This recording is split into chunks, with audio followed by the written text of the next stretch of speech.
Hello बच्चों, कैसे हो आप लोग। होप सो कि आप जहाँ भी हो, जैसे भी हो, सेफ होंगे। आप सभी का ड्रीम क्लासेस में स्वागत है।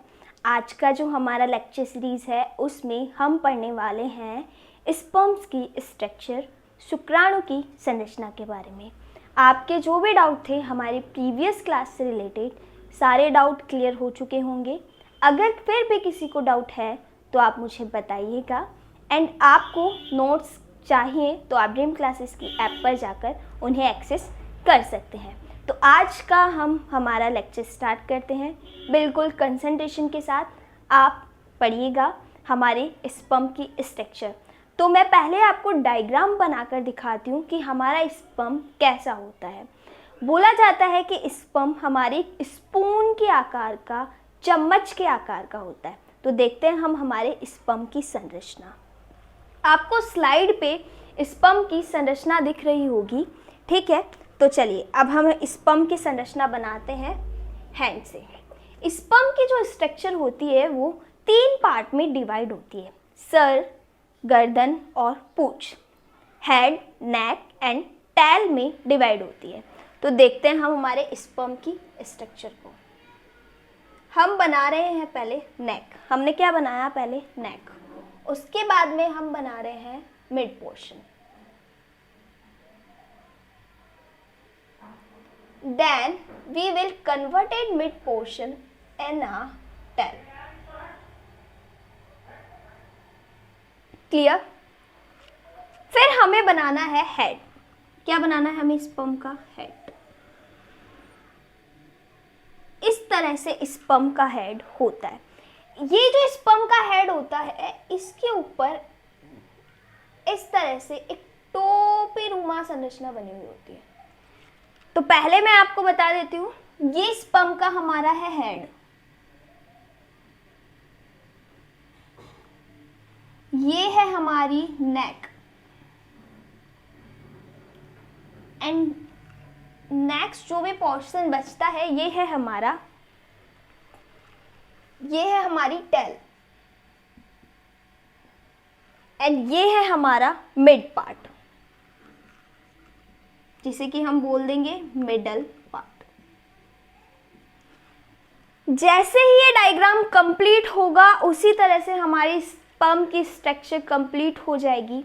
बिल्कुल कंसंट्रेट से समझिएगा।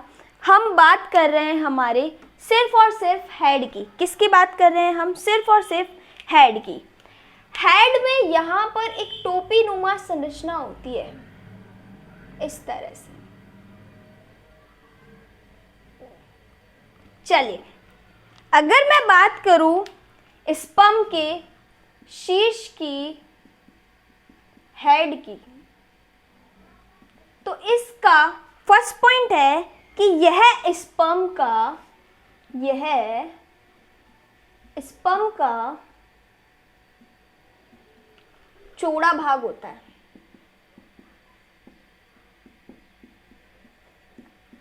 बिल्कुल यह स्पर्म का चौड़ा भाग है। हमें खुद को दिख रहा है कि यह स्पर्म का चौड़ा भाग है। First point.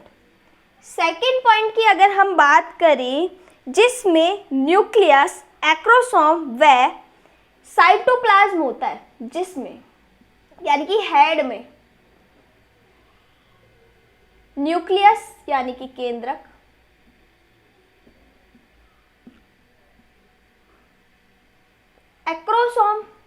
एक्रोसोम ही बोलते हैं, साइटोप्लाज्म केंद्रक होता है। साइटोप्लाज्म केंद्रक नहीं बच्चा, सॉरी मिस्टेक हो गई, कोशिका द्रव्य। चलिए अब इस चीज को हम इस डायग्राम में बनाएं। ये हमारा होगा केंद्रक, ये हमारा क्या होगा? केंद्रक। यहाँ पे होगा हमारा साइटोप्लाज्म, कोशिका द्रव्य, एंड ये हमारा है, ये वाला पार्ट हमारा है एक्रोसोम। क्या है ये? हमारा एक्रोसोम। चलिए आप इसका स्क्रीनशॉट ले लीजिए, फिर हम आगे चलते हैं। ले लिया? चलिए आगे चलते हैं।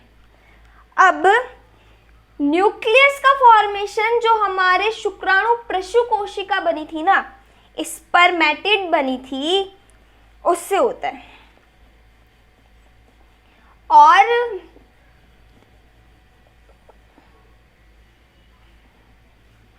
ये जो हमारा न्यूक्लियस बना है, न्यूक्लियस का निर्माण जो हमारे शुक्राणु प्रशु कोशिका बनी थी उसके न्यूक्लियस से होता है। ये बात आपको समझ में आई कि हमारा जो न्यूक्लियस है उसका निर्माण जो हमारी शुक्राणु प्रशी कोशिका बनी है उसके न्यूक्लियस से होता है। Is that clear? चलिए नेक्स्ट लाइन लेते हैं हम।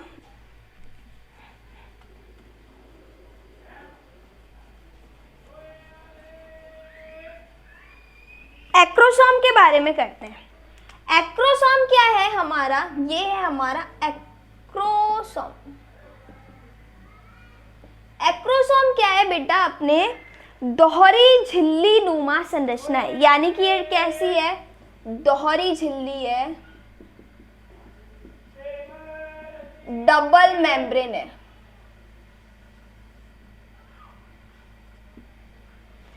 अब दोहरी झिल्ली है, डबल मेम्ब्रेन है और एक टोपी नुमा संरचना है।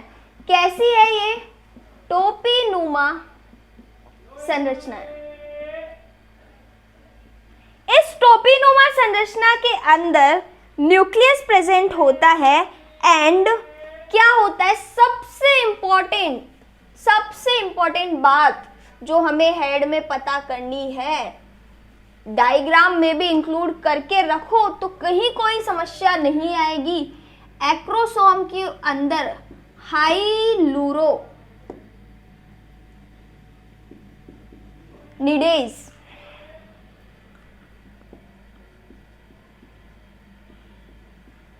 एंजाइम पाया जाता है। ये जो हाइलुरोनिडेज एंजाइम होता है ना, इसके अंदर इतनी पावर होती है कि ये अंडाशय की भित्ति को गला देता है। अगर देखो ये हमारा ओव्यूल है और यहाँ पे हमारा स्पर्म चला भी गया और ये अंडाशय की भित्ति को नहीं गला पाया तो इसके अंदर नहीं जाएगा। अंदर नहीं जाएगा तो हमारा निषेचन ही नहीं होगा, तो हमारे अंडाशय की भित्ति को गलाना भी जरूरी है। तो ये सबसे इंपॉर्टेंट काम कौन करता है? हमारा हाइलुरोनिडेज एंजाइम करता है। अब आप मुझे बताएंगे, आज का क्वेश्चन आपका जीके का क्वेश्चन ये है कि जो ये एंजाइम्स वगैरह होते हैं, हार्मोन्स होते हैं या फिर कुछ भी केमिकल होता है, तो ये एज किसके पीछे लगा हुआ होता है? इसके पीछे एज लगा हुआ है। इनका मतलब क्या है? इनका मतलब क्या है? जिसके भी पीछे एज लगा है उसका मतलब क्या है? ये आप लोग मुझे बताएंगे। ये हमारा कोशिका द्रव्य है,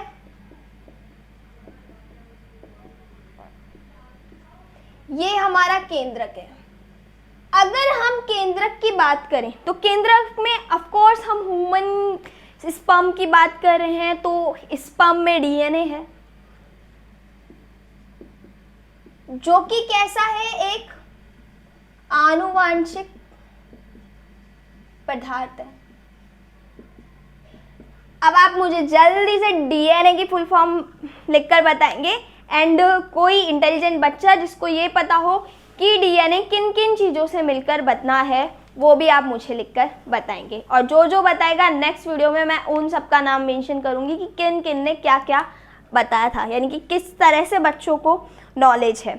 उसके बाद अगर हम बात करें हमारे मिडल पार्ट की, तो उससे पहले हम किसको ले लेंगे? हमारे नेक को। नेक क्या है? हमारा एक सकरा भाग है जो कि इसे स्थिरता प्रदान करने का काम करता है। अब इसके अंदर समीपस्थ व दूरस्थ तारक काय प्रेजेंट होते हैं। अगर मैं नेक की बात करूं, यहाँ मैं लिख देती हूँ नेक के बारे में। इसमें समीपस्थ व दूरस्थ तारक काय प्रेजेंट होते हैं। हमारा जो नेक है उसके अंदर क्या है? हमारे समीपस्थ व दूरस्थ तारक काय प्रेजेंट होते हैं। Is that clear? अब हम बात करेंगे हमारे मिडल पार्ट की। मिडल पार्ट में हमारे बहुत सारी चीज़ें होती हैं और आपको पता है कि हमारा जो स्पर्म है वो चलनशील होता है, मोशन करता है। तो वो मोशन किस तरह से करता है, तो हम इसके मिड पार्ट की स्ट्रक्चर बनाते हैं। इस तरह से रोड लाइक स्ट्रक्चर होती है। इस रोड लाइक स्ट्रक्चर में क्या होता है कि इसके चारों तरफ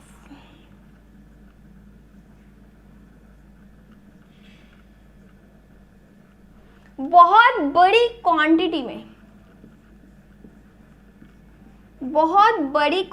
में क्या पाए जाते हैं, माइटोकॉन्ड्रिया पाए जाते हैं। यानी कि यहाँ पे हमारे क्या होते हैं, बहुत सारे माइटोकॉन्ड्रिया होते हैं। ये जो मैंने रेड बनाया ना, ये तो है हमारा अक्षीय तंतु है, ठीक है। और ये हमारा जो पॉइंट मैंने बनाया है ना, ये हमारा नेबुलर कण आच्छद,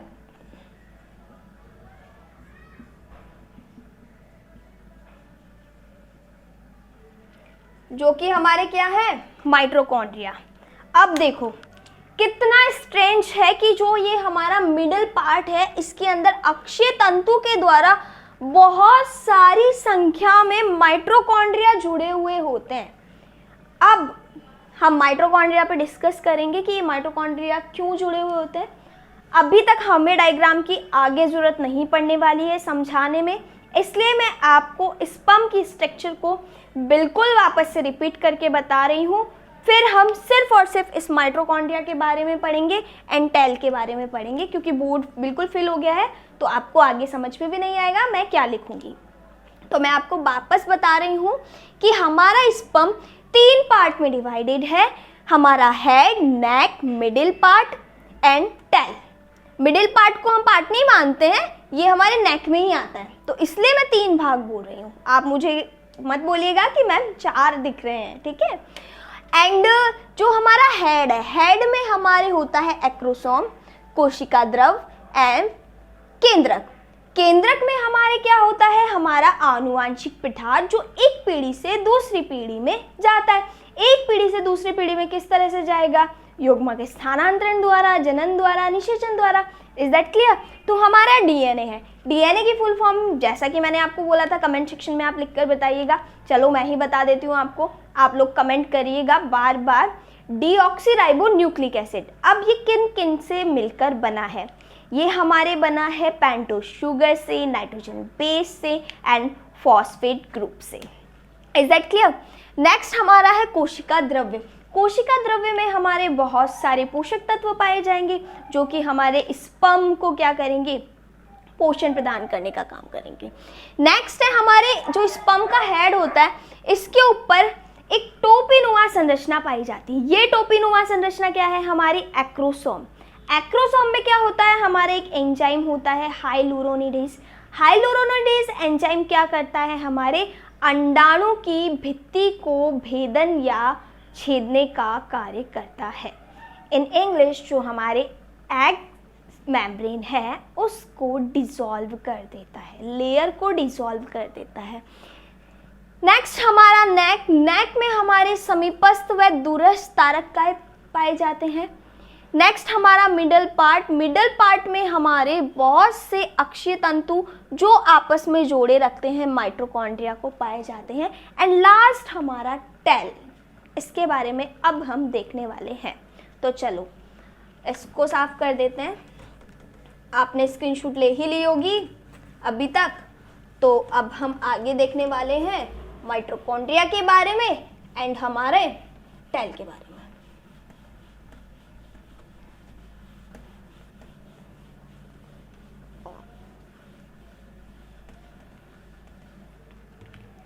ये जो हमारा माइटोकॉन्ड्रिया था, इसकी थोड़ी सी कहानी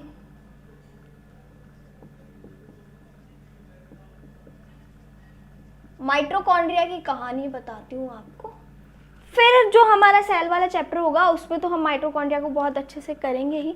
माइटोकॉन्ड्रिया को हम क्या बोलते हैं, इसकी खोज किसने की है, इसको नाम किसने दिया है और इसको क्या बोला जाता है? जल्दी से मुझे बताओ, आप लोग कितने इंटेलिजेंट बच्चे हो देखते हैं।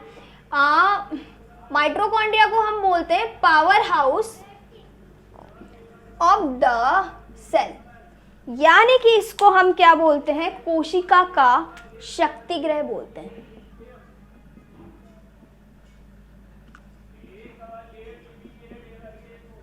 अब कोशिका का शक्ति गृह हम माइटोकॉन्ड्रिया को क्यों बोलते हैं?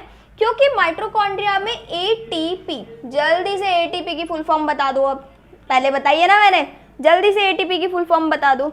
एटीपी का निर्माण करता है, एटीपी ऊर्जा देती है जिससे एनर्जी आती है ना।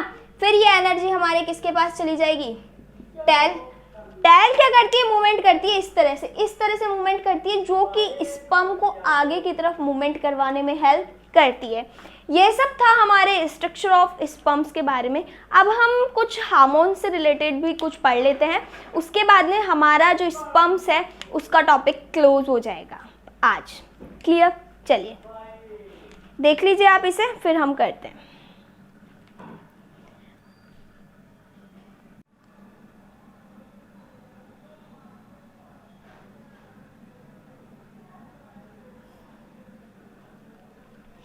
चलिए अब जो हम पढ़ने वाले हैं, हार्मोन का नियंत्रण किस तरह होता है, शुक्राणु जनन का हार्मोन नियंत्रण कैसा होता है।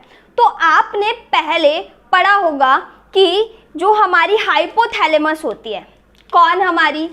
हाइपोथैलेमस, या मैं हिंदी में भी लिख दूंगी सब कुछ, हाइपोथैलेमस।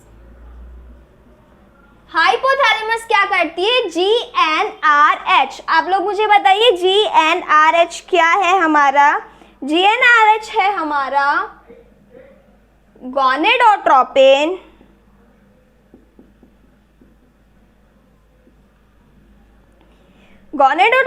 Releasing hormone.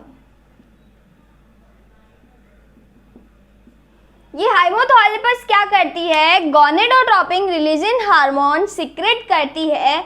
उसके बाद ये हमारे पिट्यूटरी ग्लैंड LH और FSH सिक्रेट करती है। ल्यूटिलाइजिंग हार्मोन, फॉलिकल ल्यूटिलाइजिंग हार्मोन सिक्रेट किए जाते हैं, जो कि हमारी जो लैडिंग कोशिकाएं थी उनके थ्रू आउट टेस्टोस्टेरोन हार्मोन्स का सिक्रेशन करते हैं। फिर ये टेस्टोस्टेरोन एंड FSH हमारा सर्टोली सेल्स होती है, वहाँ से हमारे जो शुक्राणु बने थे, शुक्राणु प्रशी बने थे, स्पर्मेटोजेनेसिस करते हैं, टेस्टोस्टेरोन मिल जाता है।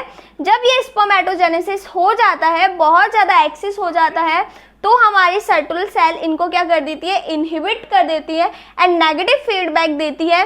तो ये हमारी पिट्यूटरी ग्लैंड क्या करती है? LH और FSH को सिक्रेट करना बंद कर देती है। उसके बाद अगर हमारा टेस्टोस्टेरोन एक्सेस अमाउंट में हो जाता है तो हमारे वापस नेगेटिव फीडबैक जाता है एंड हाइपोथैलेमस इनको सिक्रेट करना बंद कर देती है। अगर किसी को नहीं समझ में आया, हो सकता है मेरी स्पीड तेज़ थी, तो मैं आपको स्पीड धीरे करके समझाती हूँ कि क्या बोल रहा है, क्योंकि मुझे खुद को लगा कि स्पीड बहुत तेज़ थी। हाइपोथैलेमस, हमारे यहाँ हाइपोथैलेमस ग्रंथि है। अब हाइपोथैलेमस क्या करती है बच्चा? हमारे गोनेडोट्रोपिन रिलीजिंग हार्मोन को सिक्रेट करती है। किसको सिक्रेट करती है? Gonadotropin releasing hormone. ये gonadotropin releasing hormone pituitary gland पर जाता है। पिट्यूटरी ग्लैंड क्या करती है? हमारे ल्यूटिनाइजिंग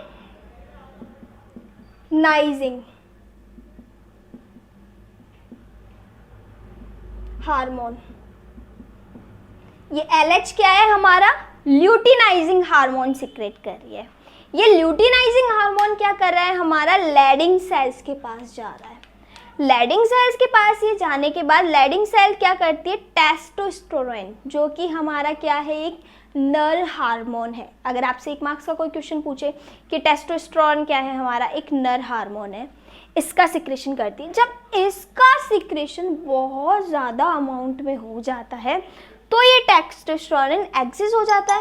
एक्सेस हो जाता है तो नेगेटिव फीडबैक देता है।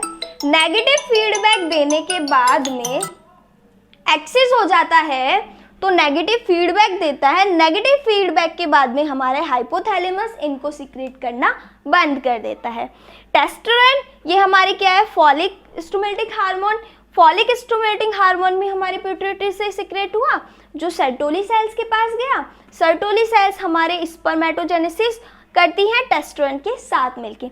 जब वापस ये एक्सेस अमाउंट में हो जाता है तो ये इनहिबिट करता है ना, अनुरोधन रोकने का काम करेगा, निरोधक का काम करेगा। फिर ये पिट्यूटरी के पास नेगेटिव फीडबैक जाएगा और ये पिट्यूटरी ये दोनों हार्मोन सीक्रेट करना बंद कर देगी। मतलब काम भी होएगा और जब बहुत ज़्यादा क्वांटिटी में काम हो जाएगा तब वो उसको सीक्रेट करना भी बंद कर देती है। Is that clear? तो अभी तक का हम हमारे इस चैप्टर में male reproductive system, female reproductive system and हमारा स्पर्मेटोजेनेसिस में हम हमारे स्ट्रक्चर ऑफ स्पर्म एंड जो हमारे हार्मोनल नियंत्रण है ये पढ़ चुके हैं। उसके बाद में हम हमारा जो नेक्स्ट लेक्चर होगा उसमें हम पढ़ने वाले हैं अंड जनन के बारे में। बने रहिएगा हमारे लेक्चर सीरीज़ के साथ। कोई भी प्रॉब्लम है हमसे कांटेक्ट कीजिए, हेल्पलाइन नंबर आप लोगों के पास है, नहीं तो आपको यहाँ हेल्पलाइन नंबर शो हो रहे होंगे। एंड किसी भी बच्चे को कोई डाउट है, कभी भी कोई भी डाउट पूछ लीजिएगा। जो भी क्वेश्चंस हैं आप लोग बिल्कुल उनके आंसर दीजिए कमेंट सेक्शन में, ताकि आप लोग इसी तरह से एक्टिव रहे daily. Have a good day, goodbye and take care.